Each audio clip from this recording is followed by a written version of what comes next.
Imagine standing on a podium in ancient Athens. You've just won the highest honor, but instead of reaching for gold, you are handed a silver coin. To the ancient Greeks, silver was the true prize, harder to refine and more precious than the gold dust you could simply scoop out of a riverbed. It wasn't until 1904, at the St. Louis Olympics, that gold finally claimed its spot as the ultimate aristocrat of metals, leaving copper behind as the commoner, the workhorse of factories and power lines.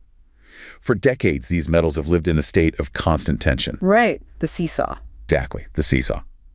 When Dr. Copper is thriving because of a construction boom or an AI revolution, it signals a roaring economy, which typically sends the safe haven prices of gold and silver sliding back down. If one is winning the race, the others are usually lagging far behind. It is a reliable, predictable logic that investors have leaned on for a century. It's financial physics, or what we thought was physics. But right now, something incredibly strange is happening in the global markets. Something experts are calling an Olympic rally, and it is breaking every rule of financial physics. Copper has recently blasted past $13,000 a ton, fueled by a desperate global need for power grids and electric vehicles. Yet, instead of falling as the economy heats up, gold and silver are sprinting right alongside it, both smashing through their own all-time ceilings. The whole podium is rising together. It shouldn't happen. And to visualize the sheer scale of this anomaly, consider this. A single 1-kilogram bar of gold, something you can easily hold in one hand, now carries the exact same market value as 12 metric tons of copper. That's the image that sticks with you. It does. An entire heavy-duty construction truck, overflowing with industrial metal, matched against a small yellow brick. This simultaneous explosion of the aristocrats and the commoner is a rare, synchronized surge that shouldn't exist. It has left the financial world stunned and deeply curious. Is this Olympic rally the start of a golden age for infrastructure, or is the market signaling a contradiction that could lead to a massive, unexpected collapse? That image, the truck versus the brick, it really puts the entire situation into such sharp focus, doesn't it? It does. It's almost impossible to wrap your head around. 12 metric tons, that's a physical reality. That's wiring for a new hospital or pipes for a new neighborhood. It's the stuff of progress, the guts of an economy. And then you have this little brick of gold that you could, put in a briefcase. And the global market, with all its wisdom, is saying those two things are worth the exact same at the same time. And not just equal. The key here, the really strange part, is that they're both hitting record highs simultaneously. That's the part that breaks all the models. Right, because for a century, we've had this very simple, very reliable logic. If copper's price is booming, it means the world is building things. Factories are running at full capacity, demand is high, the economy is expanding. Dr. Copper has its PhD in economics, that's the old saying. So in that scenario, you don't need a safe haven. You shouldn't be hiding your money in gold. You should be out there investing in the growth. You buy stocks, real estate, whatever. Gold should be cheap. If gold is at an all-time high, it's a fear gauge. It means investors are terrified. They think a war is coming or a currency is about to collapse. They're dumping everything tied to the economy, which means copper should be in the basement. But right now, the market is screaming both things. It's screaming unstoppable growth and imminent collapse at the top of its lungs at the exact same time. It's a contradiction, a paradox playing out in real time across trillions of dollars in assets. It's deeply unsettling. It's more than unsettling. I think it's a sign that the entire operating system we've been using to understand the global economy is glitching. Maybe it's even obsolete. So that's really our mission for this deep dive. We have to try and understand this Olympic rally. We have these three metals, copper, silver, and gold, all on the podium, all breaking records in early 2026. And we need to figure out why the old rules, why that seesaw has just completely shattered. Right. And to do that, you can't just look at a trading screen. The answer isn't in the price chart. It's out in the real world. So I know you structured this for us. We're going to tackle this by looking through three very different lenses. Yeah. First, we'll look at it through the lens of physical industry, what is actually being built, dug up, and wired together in the ground. Then second, we'll shift to monetary survival. What happens to behavior when people start to lose faith in the money itself? Okay, from the physical to the financial. And third, we'll look at it through the lens of philosophical utility, which I know that sounds a bit abstract. Yeah. But it's really about a fundamental question. How does society decide what is valuable? Is it the story we tell about an asset? Or is it what that asset can physically do in the real world? So we're going from the copper mine to the bank vault and then into, I guess, the core logic of the market itself. Exactly. It's the only way to make sense of the paradox. Okay, let's start with the ground level. Let's start with the copper, the commoner that's suddenly acting like a king. Now, usually when we talk about copper, it's all very abstract. It's supply, it's demand, it's numbers on a spreadsheet. Futures contracts and warehouse levels. Right. But I came across this first-person account from a technician, a guy who works at a big industrial zone just outside Hanoi in Vietnam. And it just made this whole thing feel so tangible. Yes, the story from the ground. Exactly. So you have to picture it. It's hot, it's humid, it's noisy. This man has worked there for 20 years. He's literally watched the landscape transform from rice paddies into a sprawling hub of factories. But he talks about this one day recently, watching these enormous trucks roll in. And not carrying the usual stuff, I take it? They weren't carrying sneakers or smartphone parts. They were carrying these colossal, high-voltage copper coils, just miles and miles of thick, gleaming copper wire wound onto these huge spools. The really heavy infrastructure stuff. The heaviest. And he described the feeling. He said you could feel the ground vibrate when they were unloading them with cranes. To him, this wasn't just a commodity shipment. He used this amazing phrase. He called it the nervous system of a nation being born. Wow, powerful. He said while people in the West are staring at their phones, debating interest rates and crypto, he's watching his country physically rewire itself for the next century. And he made this point that really stuck with me. He said the government's 5-year plan isn't some PDF you download. It's that coil of copper. It's heavy, it's metallic, you can touch it.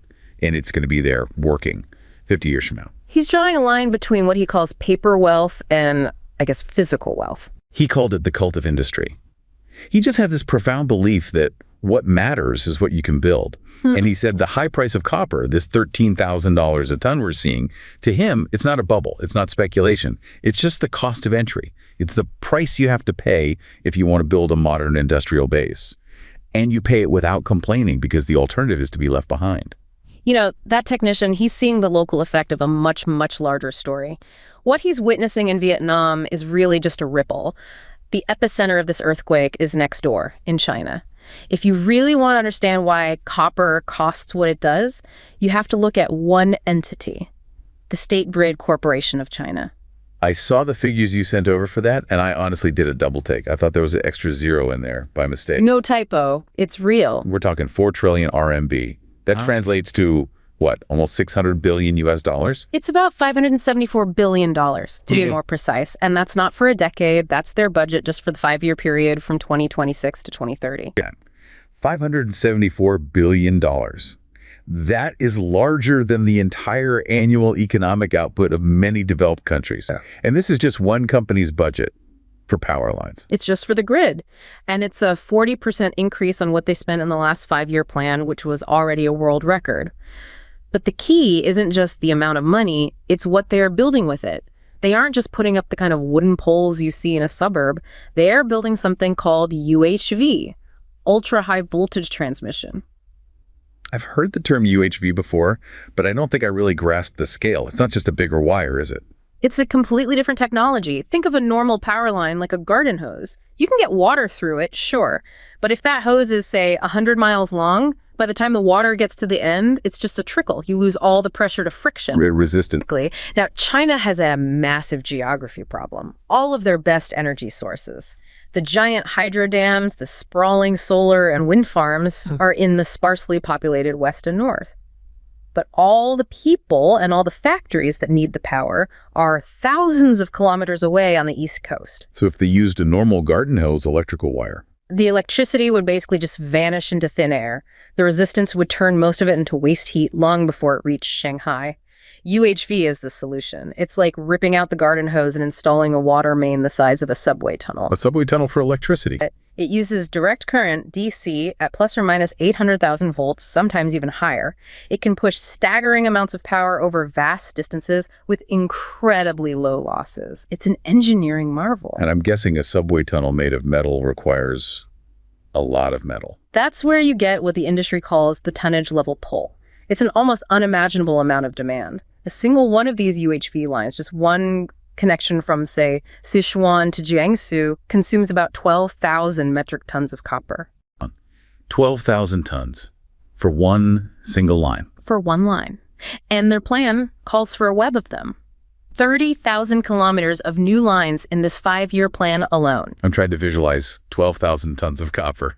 What's a good comparison? Yeah. Is that like taking the copper from the Statue of Liberty and multiplying it by 100? You're in the right ballpark. It's a city's worth of copper for just one project, and they're doing dozens of these. So when we see the copper price chart spike on a screen in New York or London, it's not just a bunch of hedge funds placing bets.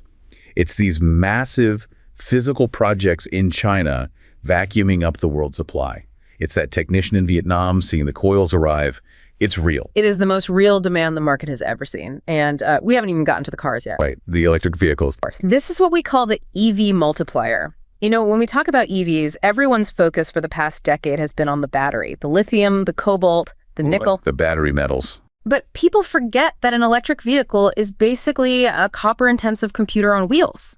The motor itself is just a big bundle of tightly wound copper wire.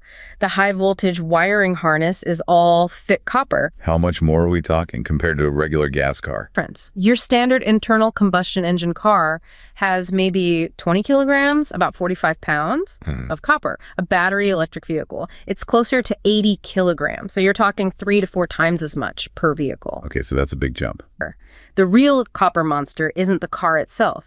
It's the charging infrastructure you need to support it. The plug in the wall, or I guess the station on the highway. Exactly. And China has set a national target, 70 million public and private chargers installed by 2030. 70 million. 70 million. Now think about what's inside a high-speed DC fast charger. You have transformers, rectifiers, and incredibly thick, heavy-gauge copper cables to handle the immense power and heat without melting. On average, a single charging unit contains about 60 kilograms of copper. Okay, so 70 million chargers times 60 kilograms per charger. My mental math is not that good. I'll save you the trouble. It's 4.2 million metric tons of copper. 4.2 million tons. Yes, just for the chargers. To put that in perspective, that is almost 20% of the entire world's annual copper production right now, just for Chinese charging stations over the next few years. Insane. It's actually terrifying. If you're a home builder in, say, Arizona, and you need to buy copper pikes for a new housing development, you are in a global bidding war against that level of state-directed demand. You are, and you're going to lose. That is why the price is where it is. It's not a temporary spike. It's a structural realignment. The cult of industry in the East isn't asking for the price. They're just saying, we need it for our national destiny, buy all of it. So that's the picture in the East. It's long-term planning. They're pouring the concrete and stringing the wires for the 21st century. So what about the West? Because the notes I have here mention something about Amazon Web Services that sounds, well, frankly, it sounds like something out of a science fiction novel. This is where the narrative really pivots. It's the story of planning versus panic. The note says Amazon is now involved in operating a copper mine. Correct, the Johnson Camp mine down in Arizona. Okay, Amazon, the cloud computing giant, the company that delivers your packages. Jeff Bezos is not, a 19th century mining baron. Is this for real, or is this some kind of like PR thing where they buy some green credits? No, this is very real and very operational. On January 20th, 2026, they announced a partnership with the mining giant Rio Tinto. But here's the truly wild part. Johnson Camp was a dead mine. It had been shut down, dormant for years. They are bringing it back from the grave because they are that desperate. Desperate for copper. Why? For their data centers. For the AI boom, they've hit a physical geological wall. They have the capital, they have the chip designs from NVIDIA, they can build all the server racks they want, but they literally cannot get enough copper to plug them into the electrical grid. So one of the most valuable, most technologically advanced companies in human history is being forced to go back to literally digging holes in the ground because of a wire shortage. It gets even more desperate than that. They aren't even digging new holes in the traditional sense. The technology they're using is called bioleaching. Bioleaching. It sounds like something that happens in a petri dish. So when the mine was active decades ago, they would dig up rock, crush it, and extract the high-grade copper ore. But a lot of the rock had copper in it, just not enough to be economically worth processing at the time. So they just dumped it in these enormous piles, mountains of waste rock. Okay, so it's mining trash. It's mining trash. What Amazon and Rio Tinto are now doing is spraying these old trash piles with a solution, a liquid that contains a very specific cultivated strain of bacteria. Bacteria. Germs.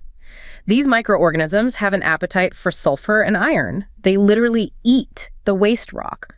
And as they metabolize the rock, their digestive process chemically releases the copper particles that were trapped inside. This copper dissolves into the water, creating a blue-colored liquid that seeps out the bottom of the pile, which they then collect and process. Let me see if I have this straight. The company that powers the global AI revolution is using armies of microbes to eat old rocks to get tiny scraps of copper so they can keep the cloud running. You have it exactly right. And that single image perfectly captures the predicament of the West right now. While the East is executing grand strategic plans, we are, in a very real sense, scavenging from our own industrial past. But why? Why are we forced into this? I mean, there's plenty of copper in the ground still, right? Why not just get a permit and open a brand new modern mine? There's a world of difference between copper being in the ground and being available to the market. The killer is the timeline mismatch. What's the timeline we're talking about? Let's say today you found the most incredible copper deposit ever seen, a mountain of pure ore. If you started the process today, on average, it would take you 17 years before you produced your first pound of refined copper. 17. 7. So we'd see that copper in 2043. 2043, if you're lucky. Why does it take that long? It's death by 1,000 cuts, permitting, environmental impact statements that take years, water rights litigation, negotiations with indigenous groups over land rights, local community opposition, federal and state regulatory hurdles. A generation ago, it took about 10 years. Today, it's almost double that. So if a company like Amazon needs a massive amount of copper right now to power the AI boom that's happening this year, they can't wait until 2043. If not, the AI hardware cycle is maybe 18 months. The mining development cycle is 17 years. The two timelines are from different planets. They are completely out of sync. And that desperation is why Amazon is at a dead mine in Arizona hoping bacteria can work fast enough. It's the only way they can get new metal supply now. It's stark. You've got the East with these state-backed juggernauts that just steamroll any obstacles for national projects, and you've got the West where our most innovative companies are resorting to bioengineering because we can't get a permit signed. And that mismatch, that structural gap between immediate demand and impossible to create new supply, is what leads to the headline number from S&P Global. They're projecting a 10 million metric ton copper deficit by the year 2040. A 10 million ton shortfall. That's not a small miss. That is a chasm. It means we physically cannot build all the things that our politicians and CEOs are promising. We cannot have a full-scale EV transition and a green energy grid and an AI revolution all at the same time. There simply is not enough metal planned to come out of the ground. So the price has to ration the demand. The price has to rise until somebody gives up, until a project becomes so expensive that a company or a country says, okay, we can't afford to build this anymore. And that is the story of copper in this Olympic rally. It's not a bubble. It's the brutal math of scarcity. Absolutely. The market is pricing in the reality that physical constraints are now in charge. Okay, that makes a very compelling case for the commoner metal. Copper is surging because we're in a global scramble for the physical hardware of modernity. But that brings us right back to the central mystery. If the world is in a desperate building boom, it implies a strong economy, yes. Then why on earth is gold trading at over $5,000 an ounce? Why are people frantically buying doom insurance in the middle of what sounds like an industrial renaissance? Because the fear isn't about the health of the physical economy, it's about the health of the money being used to transact in that economy. And that brings us to your second lens, monetary survival. Right. The flight from fiat. I want to start with another story here, another one that puts a human face on this. This is from a social media post by a retired jeweler in Hong Kong, a real old-timer. He's personally lived through 4 major currency devaluations in his lifetime. He's seen his family's savings get wiped out by inflation more than once. So he's got the institutional memory, the stars. He definitely does. And he quoted something his grandfather always told him. He said, "Gold and silver are the only things that remember who you are when the banks forget." Oh, when the banks forget. It's incredibly powerful. And he was observing that something has changed recently. The people coming into his old shop. It's not just individuals buying a necklace for a wedding. And it's not just the usual wealthy investors hedging their portfolios. He says he can feel a different kind of energy in the air. He called it a collective survival mechanism. A collective one, not individual. Yeah. He looks at the Western financial system, the US dollar, the euro, the yen, and he describes it as a beautiful house built on shifting sands. He actually used the term economic decadence. Decadence. His argument is that the West has become decadent by believing its own financial abstractions, by believing that printing money is the same as creating wealth. And so he sees this rush into physical gold, not as an act of greed, but as an act of fortress building, a rational response to a system they believe is becoming unstable. You know, it would be easy for someone to hear that and dismiss it. Oh, that's just a cynical old man from Hong Kong. But if you ignore his words and just look at the hard data, he is perfectly describing the behavior of the world's largest and most sophisticated financial players, the central banks. The so-called whales of the market. The biggest whales. We're talking about the People's Bank of China, the Reserve Bank of India, the central banks of Poland, of Turkey, Singapore. They're all buying physical gold at a pace we have not seen in over 50 years. Poland, for example, added 49 tons in just the first quarter of 2025. Why Poland? What's their angle? Geopolitics. They share a border with Ukraine. They see firsthand what happens when regional stability collapses. They know that in a crisis, a digital entry in a bank's ledger in New York might not be accessible. But gold bars held in a vault in Warsaw? That is sovereign wealth that nobody can sanction or switch off. And China has been the biggest buyer of all. Their official reports show, what is now, 7 straight months of buying. 7 consecutive months of official buying. But almost every analyst in the space believes the true amount is far, far higher. They have a long history of accumulating gold quietly through state-owned commercial banks and only adding it to their official reserves years later. Why is this happening with such urgency in 2026? I mean, the US dollar is still the world's reserve currency, isn't it? Isn't it still king? The king's crown is starting to look a little tilted, and the reason comes down to a concept economists call fiscal dominance. Okay, break down fiscal dominance for us. It's when a government's debt grows so large that it effectively hijacks the central bank's monetary policy. Look at the United States. The national debt has now surpassed 130% of GDP. So, as a country, we owe 30% more than our entire economy produces in a year. Correct. Now, in normal times, what does the Federal Reserve do if inflation gets too high? They raise interest rates. Econ 101. Right. They make money more expensive to borrow, which cools down the economy. But what happens when you have $36 trillion of debt and you raise interest rates? The interest payments on that debt explode. Suddenly, the government has to spend a huge chunk of its entire tax revenue just paying interest to bondholders. It can't afford the military or Social Security or infrastructure because the debt service costs eat the entire budget. They're caught in a trap. A debt trap. That is fiscal dominance. The fiscal situation, the massive debt, dominates any decision the monetary authority can make. They can't raise rates to fight inflation without bankrupting the government, so they're forced to keep rates lower than they should be and let inflation run. And every other central bank in the world, in China, in India, they can see this trap just as clearly as we can. They see it perfectly. And then you pour gasoline on that fire with the political rhetoric coming out of the U.S. The research material highlighted some pretty memorable comments from U.S. leadership, particularly from former President Trump on the campaign trail. Right. Quote, when asked about the dollar's value falling, his response was, "No, I think it's great." Precisely. For half a century, successive U.S. administrations, both Democrat and Republican, maintained a strong dollar policy. It was an article of faith. It signals stability, it attracts foreign investment, it keeps import prices low. When a major political figure, a potential president, says, actually, a weaker dollar is good for us, it helps our exports, it sends a seismic shock through every central bank finance minister on the planet. Because their entire national savings, their foreign exchange reserves, are held primarily in U.S. dollars. Trillions of dollars. If you are the governor of the Bank of India and you are sitting on hundreds of billions of dollars in U.S. Treasury bonds, and the man in charge of that currency says, my goal is to make the asset you're holding worth less, you don't just sit there, you run for the exit. And the only fire exit big enough to accommodate that kind of money is gold. It's the ultimate neutral asset. It's not any single country's liability. When you hold a U.S. dollar, you are placing your trust in the full faith and credit of the U.S. government.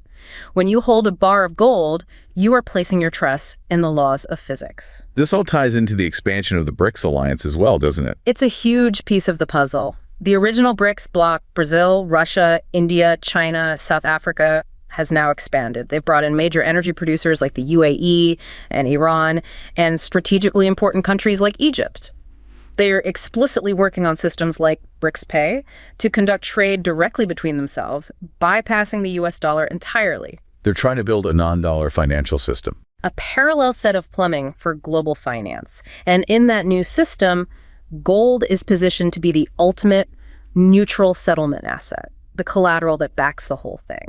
There's one more piece from the research I wanted to ask about on this topic, the Japanese government bond market, the JGBs. Why does trouble in the Japanese bond market matter to a gold buyer in China? Because for 30 years, Japan has been the anchor of the global financial system. They were the home of zero interest rates, the ultimate safe asset outside of U.S. treasuries. When the JGB market started to become volatile and experienced major sell-offs, it was like seeing a crack appear in the bedrock foundation of a skyscraper. It signaled that no government debt is truly safe anymore. Exactly. It completely shattered the old logic. The old logic was, why would I buy gold? It pays no interest. I can get a 5% yield on a U.S. bond. Right. That was the classic argument against gold. But that argument is dead because the calculation has changed. Investors are no longer just thinking about the return on their money. They are now forced to think about the return of their money. The risk of the issuer itself. The risk of the issuer. Sure, a U.S. bond pays you a 5% yield. But if you're worried that the dollar itself is going to be devalued by 10 or 15%, either intentionally for trade purposes or unintentionally because of inflation from that debt trap we talked about, then that 5% yield is meaningless. You're still losing purchasing power. Gold is the preservation of that power. So the aristocrats of the podium, gold and silver, are rising not out of greed, but out of a deep-seated fear that the commoner currency system is fundamentally broken. It's a global vote of no confidence. And it's a vote that has been cast consistently for about 5,000 years of human history. Okay, that paints a clear picture. We have the industrial panic driving copper. We have the monetary panic driving gold. Which brings us to the most interesting metal of all, the one that stands with a foot in both worlds, silver. The bridge between the two stories. Silver is the weird one. It's historically been money, but it's also a critical industrial metal. And its price has exploded more than either copper or gold on a percentage basis. This takes us to your third lens, the philosophy of utility. This is my favorite part of the story, honestly, because this is where we get into the actual physics of our technological future. And I want to frame this with our third narrative. This is from an interview with a young engineer in Shenzhen, China. She works for a company that designs and builds the advanced cooling systems for massive AI data centers. So she is on the absolute bleeding edge of technology. You're bleeding edge. And she said something that just completely reframed this for me. She said that most people have this idea that AI is an abstract thing. It's made of code and clouds. But she said, from her desk, she knows the truth. She said, AI is made of copper and heat. Copper and heat. It's so direct, so physical.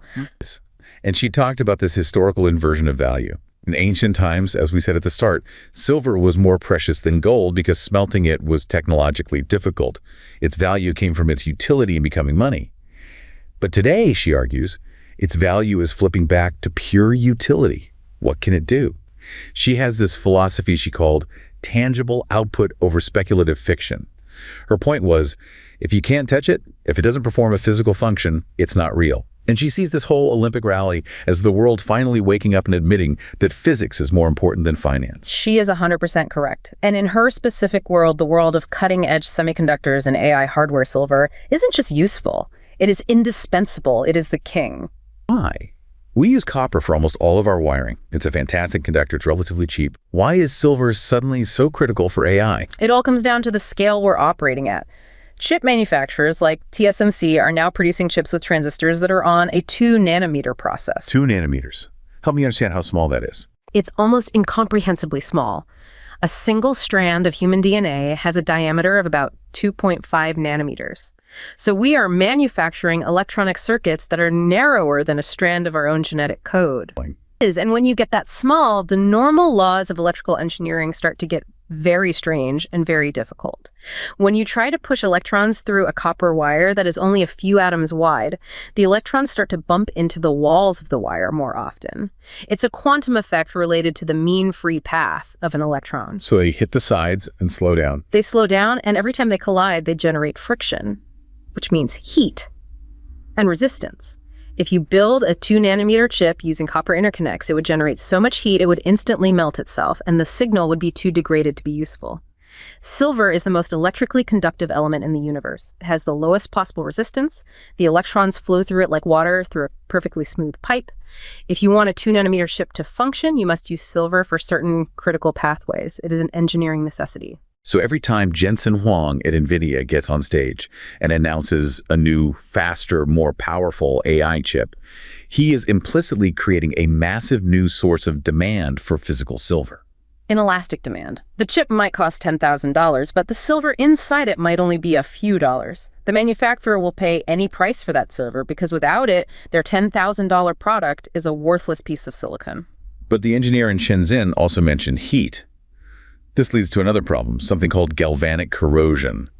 It's a silent killer for data centers. These new AI server racks, with hundreds of GPUs packed together, generate an insane amount of heat. More heat per square foot than a commercial stovetop. You can't cool them with fans anymore. Air cooling just doesn't work. So they have to use water cooling, like in a high-end gaming PC. Exactly. Liquid cooling. They run pipes with a special coolant directly over the processors to carry the heat away. Now look at the materials in that plumbing loop. You have copper pipes bringing the coolant in, and you have the heat sinks sitting on the chips, which are made of aluminum because it's lightweight and dissipates heat well. Copper and aluminum. Okay. If you remember from high school chemistry, if you connect two different metals, like copper and aluminum, and you put a conductive liquid between them, you have just created a battery. Right, the electrons start to flow from one to the other. Flow and move. One of the metals starts to literally dissolve and plate itself onto the other one. That's galvanic corrosion. So your multi-billion-dollar AI data center basically starts eating itself from the inside out. It develops microscopic leaks. And as you can imagine, a coolant leak inside a rack of high-powered electronics is a catastrophic failure event. I'm guessing silver is the solution here. Silver is the ultimate peacemaker between other metals. It's what's known as a noble metal. It doesn't corrode easily. So they use silver fittings, silver-based solders, and silver plating on all the connection points between the copper pipes and the aluminum heat sinks. The silver acts as a neutral bridge, preventing the galvanic battery from forming. It saves the entire system. So we have the chips themselves needing silver for conductivity, and the cooling systems needing silver to not dissolve. And then we also have the massive demand from solar panels, right? Huge demand. Every solar panel uses a silver paste to collect the electricity from the silicon cells. So why is the market reacting so violently? Why the shortages? Can't we just mine more silver to meet this demand? The problem is one of scale. I like to use the bathtub versus swimming pool analogy. The global copper market is an Olympic-sized swimming pool. The global silver market, in terms of annual production, is a bathtub. It's much, much smaller. Now take this new wave of AI and solar demand. Let's call it a 5-gallon bucket of water. If you pour that bucket into the swimming pool of the copper market, the water level barely rises. The drop in the bucket. Exactly. But if you pour that same 5-gallon bucket into the bathtub of the silver market, the water goes splashing over the sides.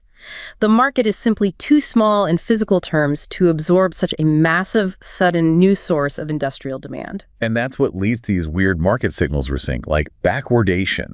I wanted to ask about that. Sounds like something you'd go to a chiropractor for, but it's a term from the futures market. And when you see it, it is a 5-alarm fire for that commodity. Normally, if I want to buy a bar of silver today for delivery 1 year from now, the price I pay should be a little bit higher than the price for immediate delivery. Right, because someone has to pay to store it and insure it for that year. That cost of carry means future prices are usually higher than spot prices. That's a normal, healthy market. It's called contango. Okay. Backwardation is the complete opposite. It's when the price for immediate physical delivery today is trading at a premium to the price for delivery next year.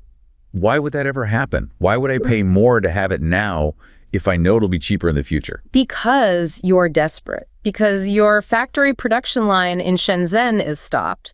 You have a $100 million order from Microsoft for AI servers, and you can't ship them because you ran out of a specific silver solder. You don't care about the price next year. You need the physical metal right now to get your product out the door. So backwardation is the market screaming, the warehouse is empty. It is the clearest signal of a physical shortage, and that's when you start to hear stories about allocation. Which is just a polite word for rationing? It's rationing. Industrial suppliers start calling their long-term customers and saying, look, I know your contract is for 500 kilograms this month, but we can only get you 100. That's all there is. Once you hit allocation, the official price on the screen becomes almost meaningless. The real price is whatever you have to pay to get your hands on the physical product. That perfectly explains why silver's price is up 154%. It's not just an investment, it's an industrial squeeze of historic proportions. It's the nervous system of the AI revolution, as that engineer would say, and we forgot to order enough of it. It really does come back to her philosophy. We were so obsessed with valuing the intangible cloud that we completely forgot that the cloud is physically made of metal dug out of the ground. If you can't touch it, it doesn't exist. It's a brutal lesson for a world that thought it had moved beyond the physical. Okay, let's try and tie all of these threads together.